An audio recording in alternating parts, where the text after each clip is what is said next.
Amitabha. The second of Universal Worthy's 10 great vows is to praise thus come ones. Since the first vow is to respect all Buddhas, why don't we simply rephrase them as one? Praise and respect all Buddhas. There is a profound meaning within these two vows. Respect all Buddhas applies to behavior. When considering the form, we are to show respect for everybody, regardless of whether they are good or bad. Also, we are to respect all laws, whether they are accepted or heretical. Praise the thus come one applies to nature. So there is a difference. We admire the good, but not the bad, although we respect the latter as well. And therein lies the difference. In the Flower Adornment Sutra, Buddha Shakyamuni understood this very well. Suddhana respected and praised nearly every one of the 53 spiritual guides that he visited.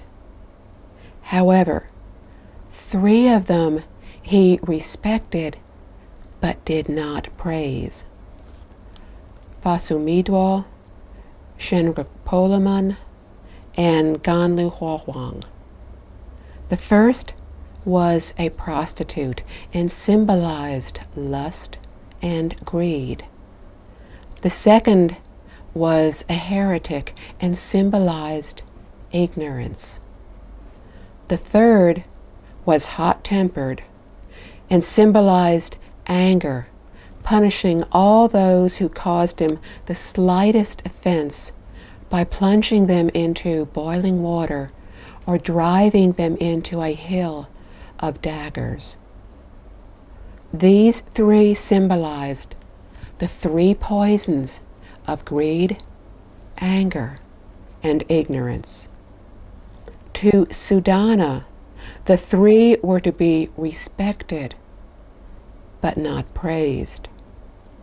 So we see that praise is linked to virtue. Only good characteristics and accepted laws deserve praise. But we still respect all beings and things because respect reflects purity of mind and the virtue of respecting others equally.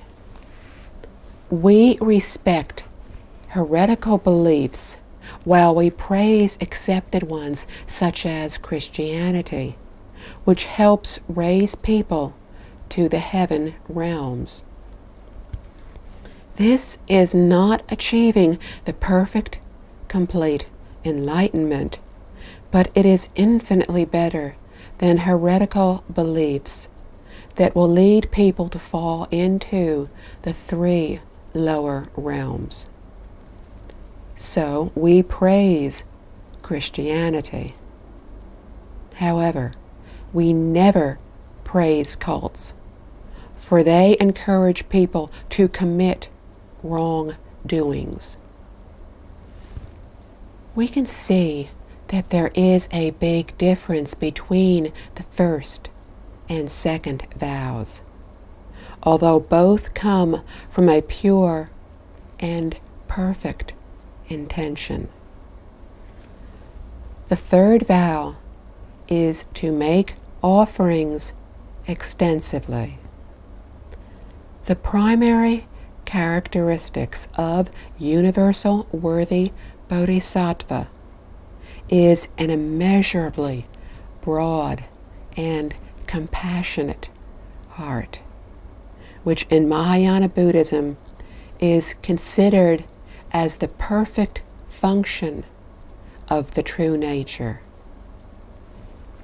Ordinary bodhisattvas have seen to this true self nature, but it is partial, not perfect. Only the virtuous character of universal worthy bodhisattva is perfect. All his vows are directed to all beings in the universe. Herein lies the difference between universal worthy bodhisattva and ordinary bodhisattvas who just practice the 6 paramitas. An offering to one Buddha is an offering to all Buddhas. His offerings are not only made to Buddhas but to all beings, sentient and non-sentient. Therefore, one is all, and all is one. With this great broad-mindedness, we can attain the non-discriminatory and boundless perfection. Universal worthy Bodhisattva told us that of all the many kinds of offerings, that of the teachings is supreme. However, only the Buddha's teachings can help sentient beings break through delusion and confusion to uncover the perfect self-nature, to become enlightened. No other kind of offering can do this. As Buddhism is an education, we are to honor the teacher and revere his or her teachings. Only in this way can we attain perfect, complete enlightenment. In the teachings of Buddha Shakyamuni, which sutra is the most important? In the Sui and Tang dynasties, over 1,000 years ago, great Buddhist scholars studied and compared all of the sutras from Buddha Shakyamuni's 49 years of teachings. They agreed that the Flower Adornment Sutra was the most important. So the Flower Adornment Sutra was commonly acknowledged as the perfect teaching. The scholars then made comparisons between the Infinite Life Sutra and the Flower Adornment Sutra, and concluded that the Infinite Life Sutra was higher than the Flower Adornment Sutra. They explained that the Flower Adornment Sutra and the Lotus Sutra are the 2 most important. In Chinese Buddhism, they are called the first vehicle perfect teachings. Both function as the guide to the Infinite Life Sutra. Therefore, the Infinite Life Sutra is really the number 1 teaching. When I first read this, I was very pleased because it agreed with my personal experience. It was the Flower Adornment Sutra that guided me to Pure Land Buddhism. I lectured on this sutra for 17 years. Later, I only lectured on the chapter on Universal Worthies, Conduct and Vows from the Flower Adornment Sutra. During these 17 years, I deeply comprehended the meaning of the 10 great vows of universal worthy Bodhisattva in guiding beings to the Western Pure Land. This Pure Land is the essence and the final destination of the flower adornment. From this experience, I realized that the ancient masters were right. So we know what is the best and most important among all of Buddha Shakyamuni's teachings.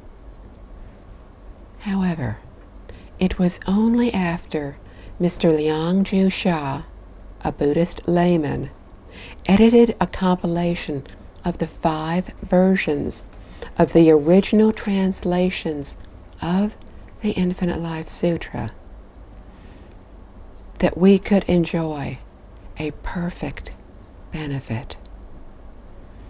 The great project of editing such an extensive literary collection demonstrated that Mr. Shah was not an ordinary person, but rather the manifestation of a great Bodhisattva.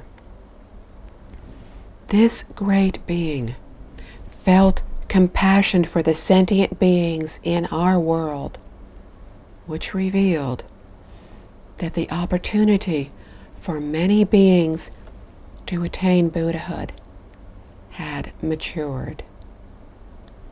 Thus, he manifested in our world to compile the sutra versions and to propagate the Pure Land method during our Dharma ending age.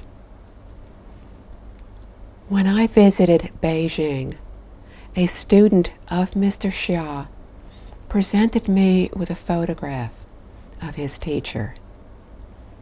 Upon returning to Taiwan, I printed an enlarged copy of the photograph. Although it is not very clear due to repeated duplications, an amazing phenomena is apparent. Behind Mr. Xia's head, the image of a Buddha appears. Light is emitting from this image as well as from below his feet. Although the photograph has been reduplicated many times, we can still clearly see that the image over Mr. Xia's head is that of a Buddha sitting on his lotus seat. We placed the photograph in a prominent position to express our gratitude to this great Bodhisattva for having given us such a gift and for guiding us in our cultivation and propagation of Buddhism. The Infinite Life Sutra is the most important sutra for helping all beings to attain Buddhahood. It contains 48 chapters. Which chapter is number 1? Of all the chapters, chapter 6 is the most important. It tells of Buddha Amitabha's 48 vows. When we read the Infinite Life Sutra, we see that Buddha Shakyamuni accorded with these vows when he introduced the history and background of the Pure Land. Which of these vows is number 1? The great scholars and monks in ancient China agreed that the 18th vow is number 1. It tells us that 10 recitations of Buddha Amitabha's name will result in birth into the Pure Land. In my early years of study, I questioned whether the Buddha had the ability to help a person to immediately become a Buddha, even if they were doomed to be born into the Avicii hell, the lowest of the hell realms. If Buddha was unable to accomplish this, then his wisdom and ability were limited, and saying that he had all virtues and perfect abilities was a compliment rather than a fact. However, if the Buddha was capable of helping such a person become a Buddha, then I would believe that he was really perfect in wisdom and capability, and thus worthy of our admiration. This question remained unanswered until after I read the 48 vows of Buddha Amitabha in the sutra. Then I realized that the Buddha's wisdom and virtuous character are indeed perfect and universal.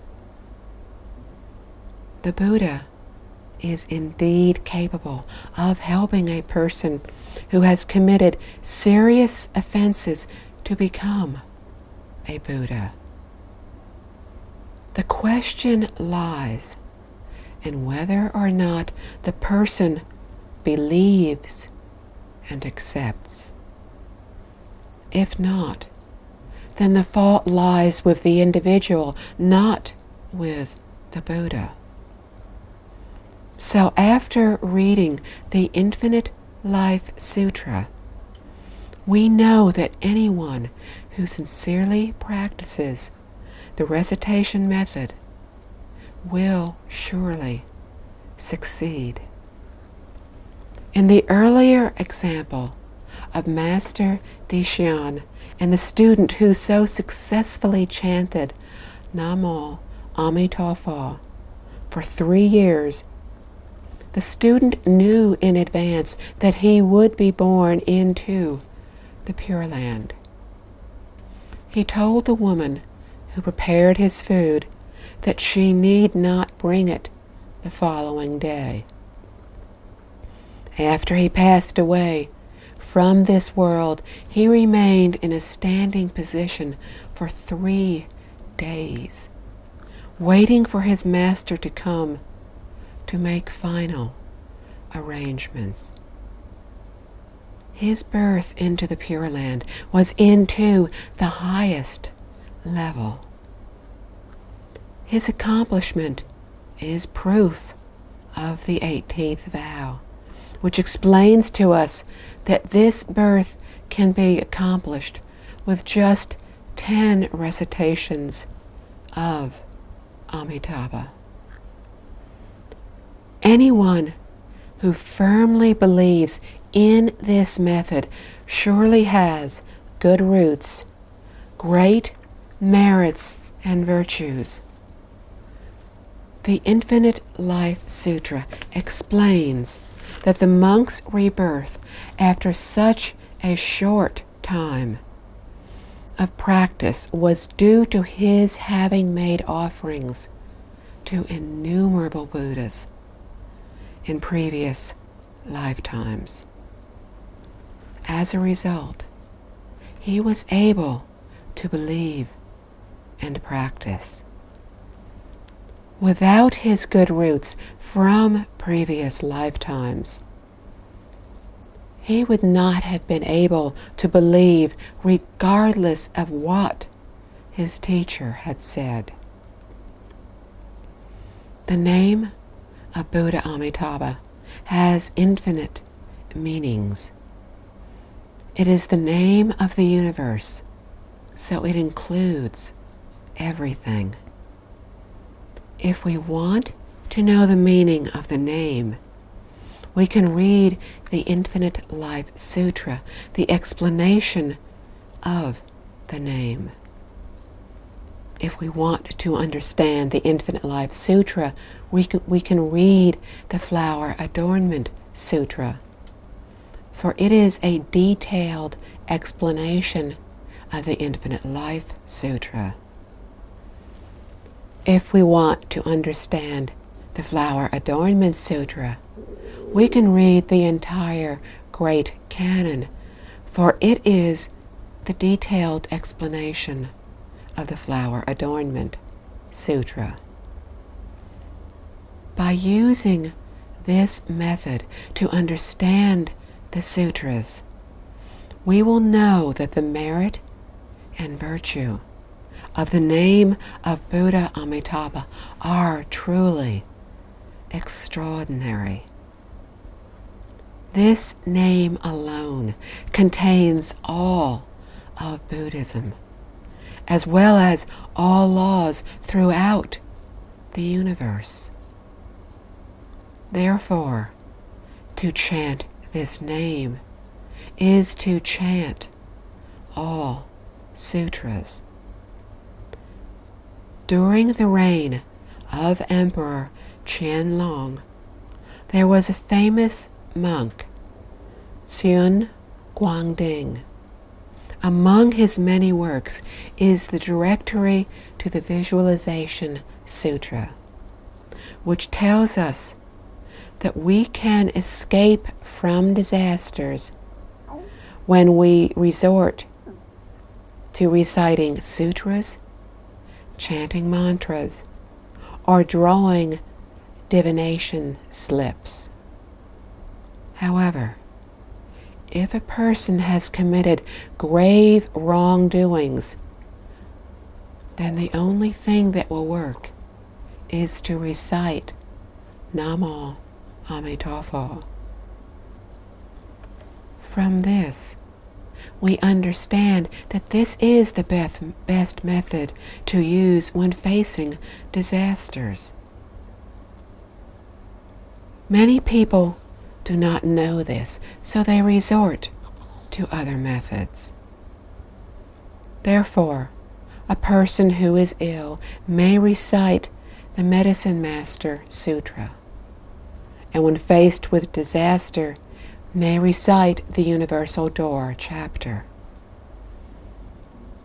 This person does not know that the merit and virtues of Buddha name recitation make it the number one method.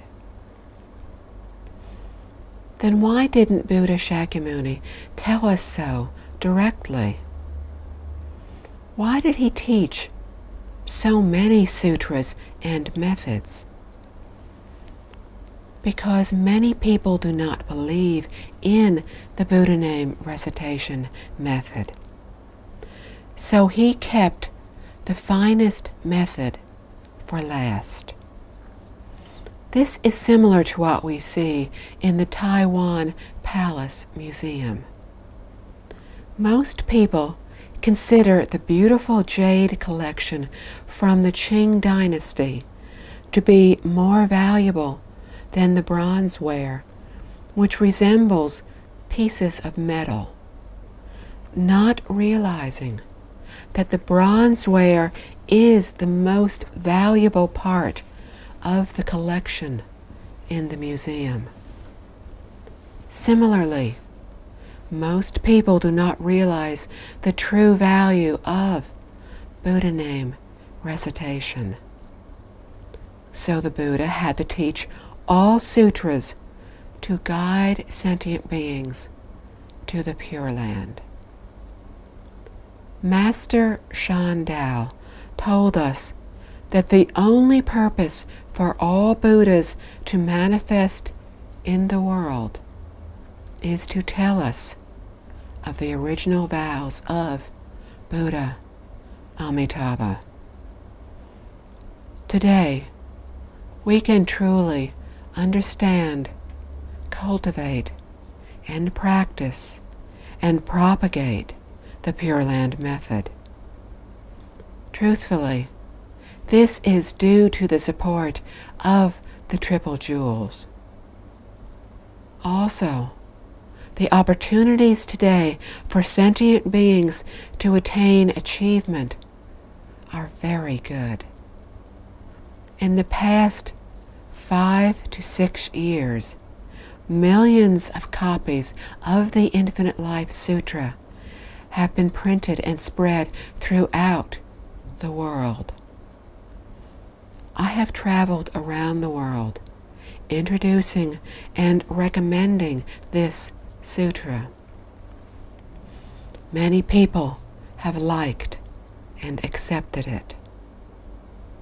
Seeing you here, working and practicing so earnestly, I am very pleased and feel that my hard work has been rewarded.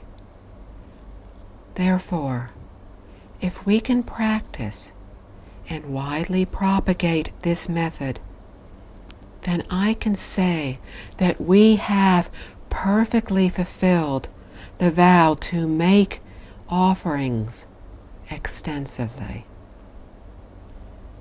The methods used by Buddhas and Bodhisattvas are infinite in number. They are the display of great compassion and lead to birth into the Pure Land. For example, Universal Worthy Bodhisattva is the founder of Tibetan Buddhism. Also, Juanti Bodhisattva, one of the great patriarchs of Tibetan Buddhism, is a manifestation of Guanyin Bodhisattva. Both Universal Worthy Bodhisattva and Guanyin Bodhisattva urge us to seek birth into the Western Pure Land. We ordinary people discriminate between Chinese and Tibetan Buddhism. But Buddhas and Bodhisattvas, with their perfect freedom and non-discriminatory minds, do not discriminate among the different schools. All 84,000 methods lead to the same goal. With this understanding, we will naturally respect all methods and all schools.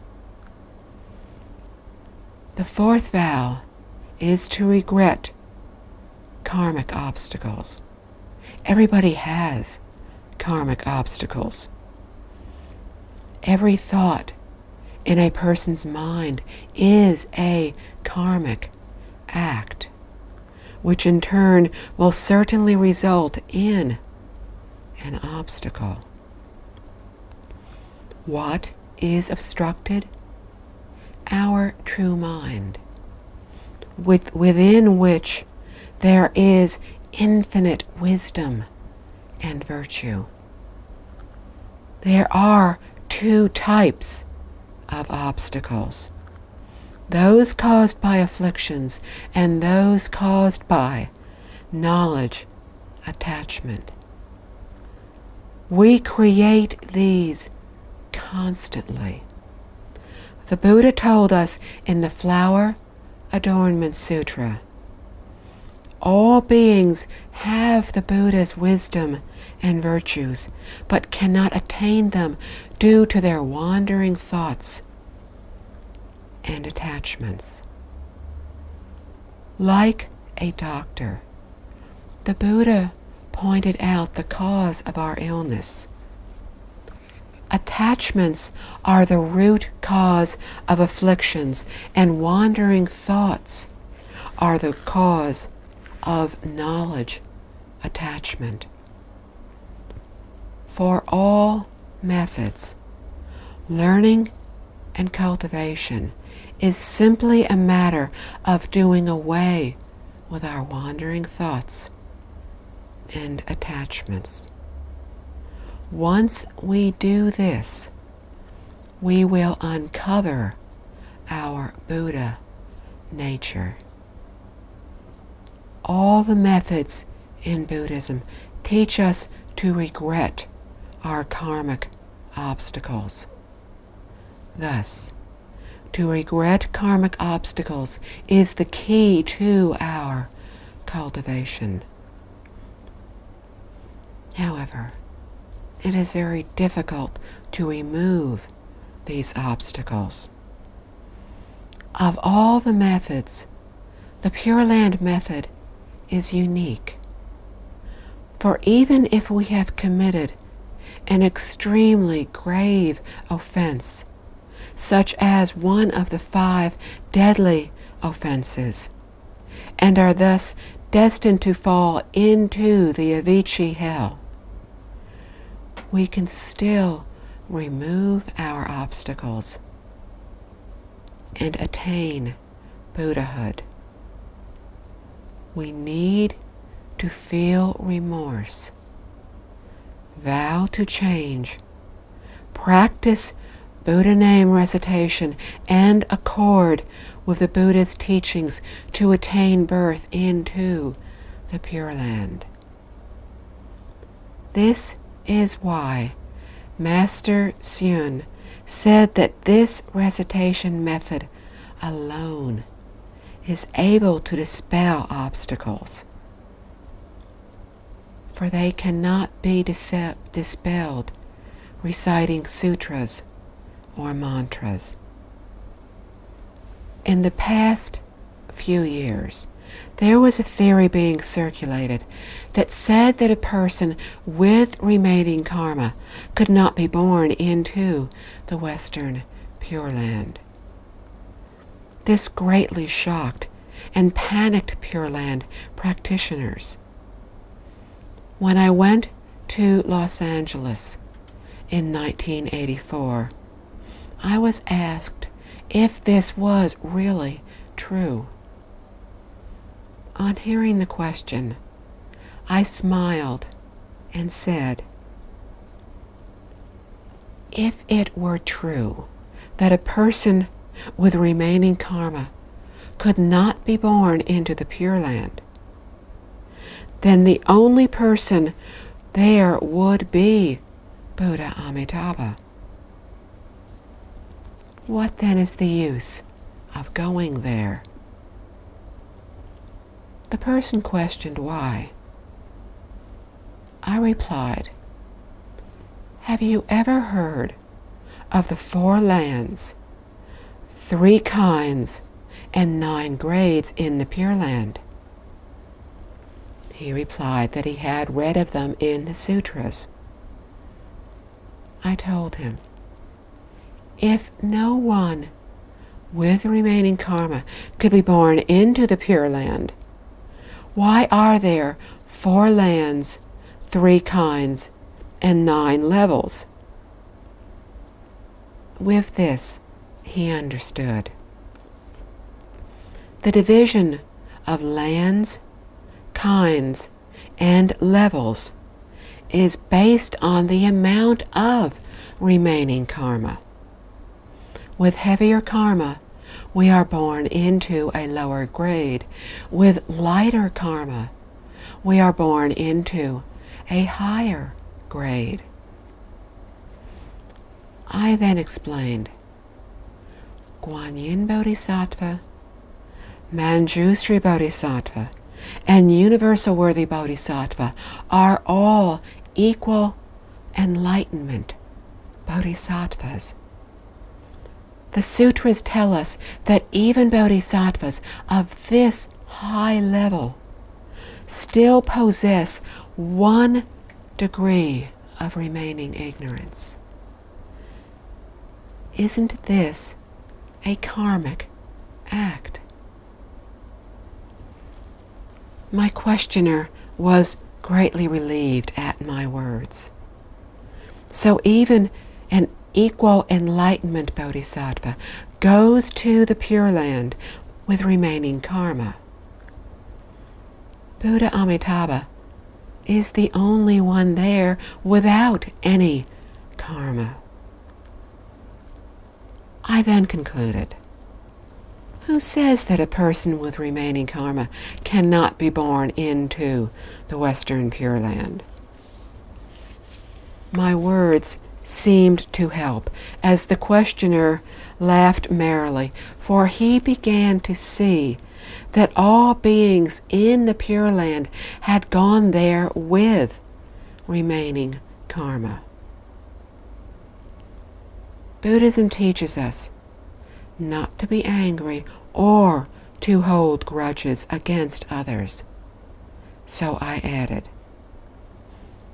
it is not wrong to advocate extinguishing karma, for it is good to carry as little karma as possible to the Pure Land.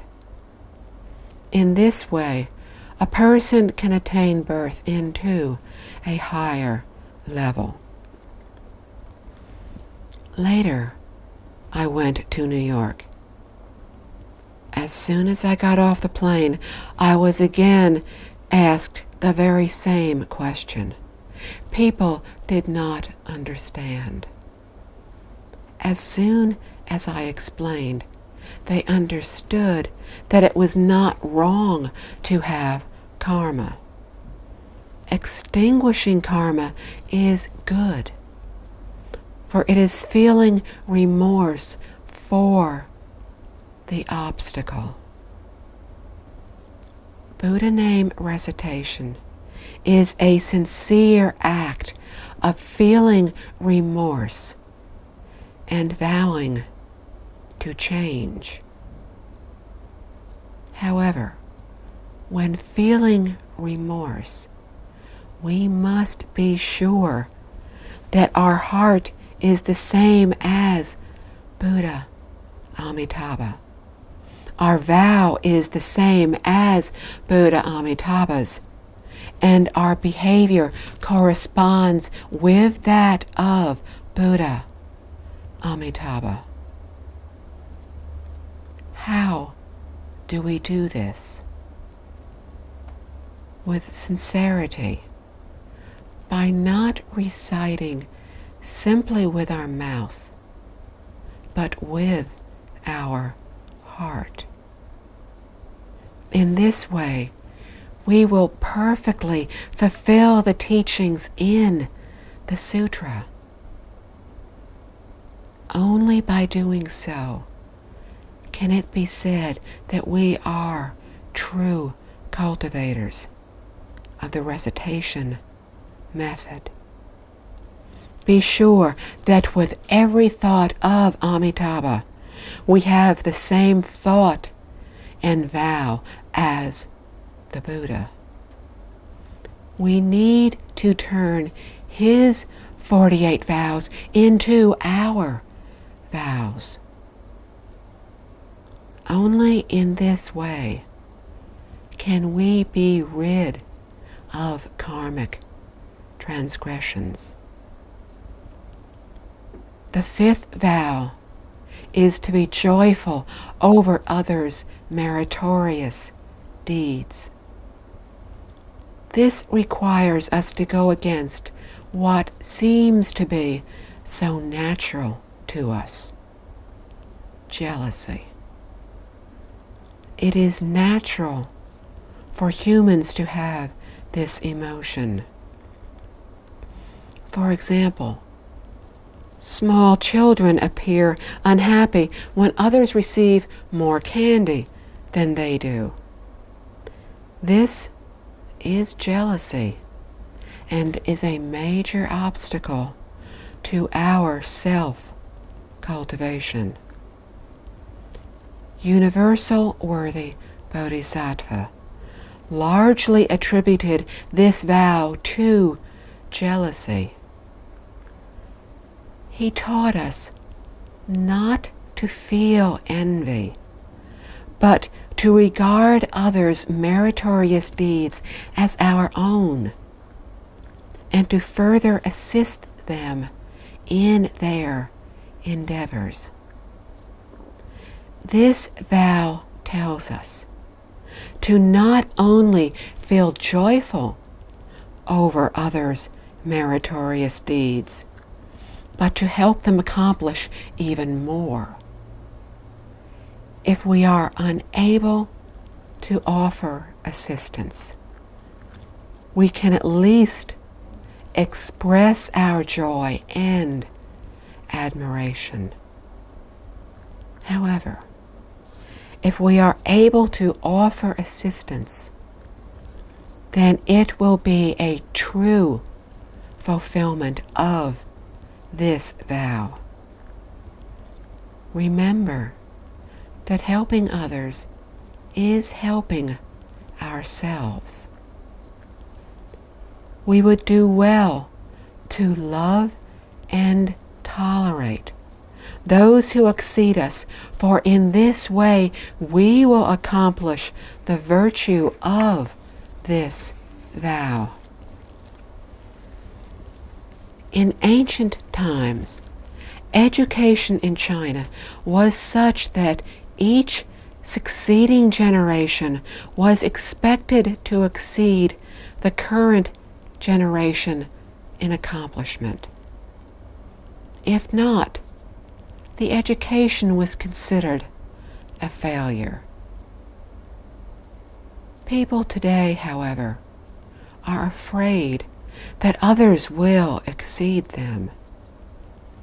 When they teach others, they may hold back important information.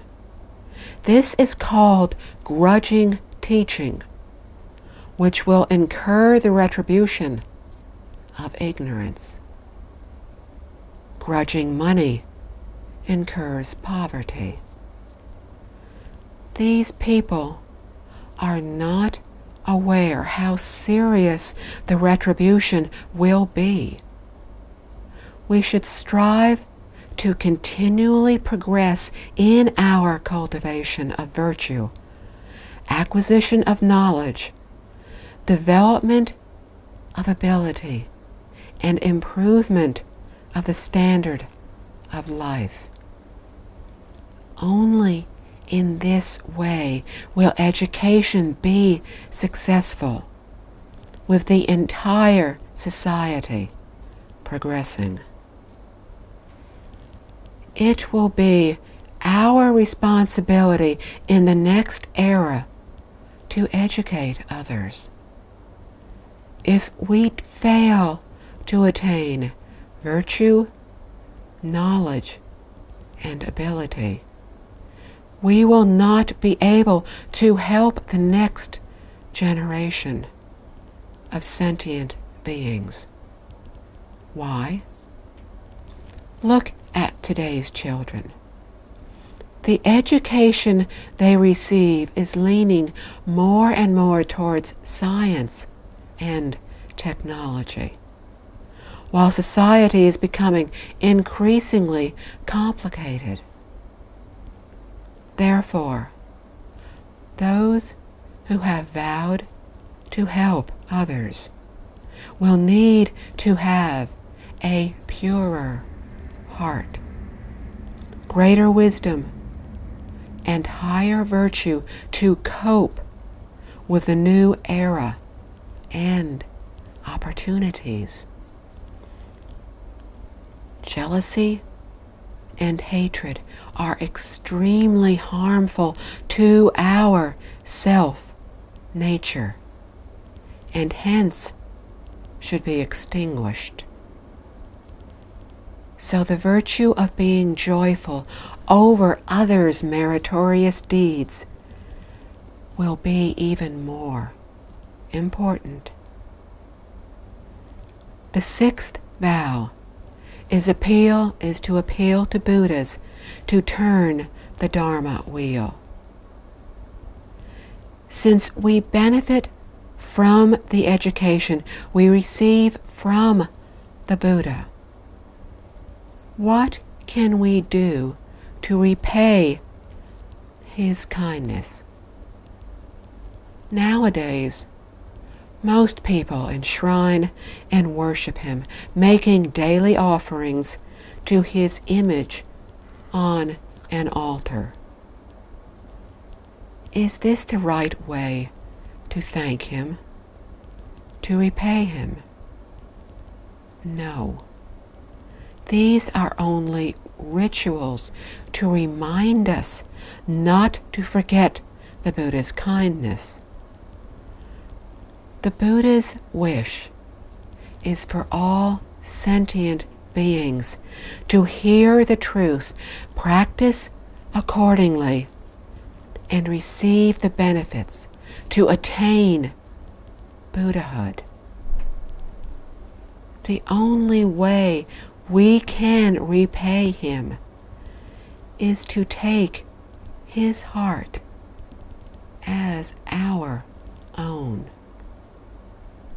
Only in this way can we repay our respected teacher. Therefore, we can request the turning of the Dharma wheel. In other words, we invite knowledgeable masters to teach us about the sutras. This is also the greatest good deed and virtue. Why? Because it brings the teachings to the world. But if no one invites Dharma masters to lecture, they will not have the opportunity to do so. So people who invite them to give Dharma talks will gain great merits. Many people are willing to invite masters to chant or recite, believing that they will receive inconceivable good fortune. But actually, they may not understand the meaning of what they are reciting. Therefore, if they invite the Dharma master to give a talk, then the good fortune, merits, and virtues are even greater. The listeners will acquire a better understanding of the text and will be more inclined to recite the sutras and to follow their teachings. Unfortunately, if we want to invite to give a master to give a talk on the sutra today, we will find it hard to find an eligible one, since there are so few. Many times, as I have traveled to give talks, I have been told that it was difficult to find masters to speak. I have smiled and said, having a master to teach is the result. We need to plant the cause before we can attain the result. You are wishing for it without having planted the cause. Where on earth can we find such a deal? What does planting the cause in this instance mean? To help train Dharma masters. People like to listen to talks by senior, famous masters. Younger, unknown masters are generally inexperienced, so fewer people attend their talks. Thus, they become discouraged, and thinking that giving talks is too difficult, they return to conducting ceremonial services. What should we do to help these less experienced masters? The younger and more inexperienced they are, the more we need to attend their talks. This will encourage them to practice and to improve. However, even if we attend every one of the Master's talks, we should not praise them. Unfounded praise is more harmful than slander. People may become very angry when slandered, but for a person with integrity and enthusiasm, the slander will only serve as a stimulant. The more embarrassed he or she becomes, the more determined he or she becomes. This person will do their utmost to achieve. However, if people praise and eulogize the Master, he or she will think that they are so good that further improvement is unnecessary. This thinking leads to arrogance. Therefore, we should neither praise inexperienced masters nor make offerings to them with too much money and fame.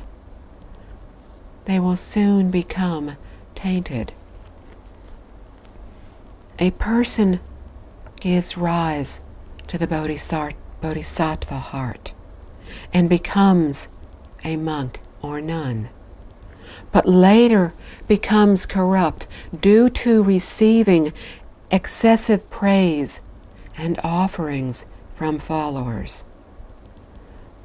So these followers are to blame for ruining this monk or nun. When the monk or nun receives the retribution, the followers will share the responsibility. Then whom should we make offerings to? The person with a firm mind, for he or she will neither feel excited when praised nor troubled when slandered. Only they deserve to receive the praise and admiration, for only they will not be harmed by it. We would do well to strongly recommend this Master to others, so that the Master can help more beings. To accept praise and offerings is very difficult. Buddhists say that a single grain from the donor is heavier than Mount Sumeru. I will serve the donor like a bull in my next lifetime if I do not transcend the 6 realms of reincarnation at the end of this life. So it is not easy to properly accept offerings. Even Buddhas and Bodhisattvas do not enjoy the offerings made to them, let alone we ordinary beings. However, when the donor wishes to foster good deeds and virtues, the Master should accept the offerings and then pass them on to others. Earlier in this century, Master Yingguang set a good example for us. His innumerable followers gave him many offerings. He used all the money to print sutras. Following his example, I have also used all the money donated to print sutras. I then freely distribute the books to everybody. I had the thought that if I did not attain achievement in this lifetime and transcend the 6 realms, I would at least not become a bull in my next lifetime, because everyone who had received my books would help to pay the debt for me. This is the transference of giving. In this way, everybody would share in the good fortune. This is the proper way of accepting offerings from followers. Using the offerings for personal use is absolutely wrong and immoral. Even if the money is used to build a way place, the way place has to be used to promote Buddhism. Only in this way can the donor receive the merits and virtues. Otherwise, without propagation and cultivation, the way place will become a place of competition and conflict. Therefore, we must be very careful if we want to build a way place. My late teacher, Mr. Lee, once said, when building the way place, everybody is a Bodhisattva, doing their best to complete the work. But after the way place is built, everybody becomes a demon. Why? Because they are all trying to grab power and profit. They have forgotten their initial genuine intention in building the way place. We have to be very careful when making offerings to a Dharma master. The Buddha told us that there are 4 kinds of offerings that could be made to monks and nuns. The first is food and drink, without which they could not live. The second is clothing, if it becomes worn. Provide new ones if there is not another one available. The third is medicine, to be provided upon illness. The fourth is bedding. Nowadays, followers offer monks and nuns houses and whatever good things they can afford. Then they live such comfortable lives that they no longer want to go to the Pure Land.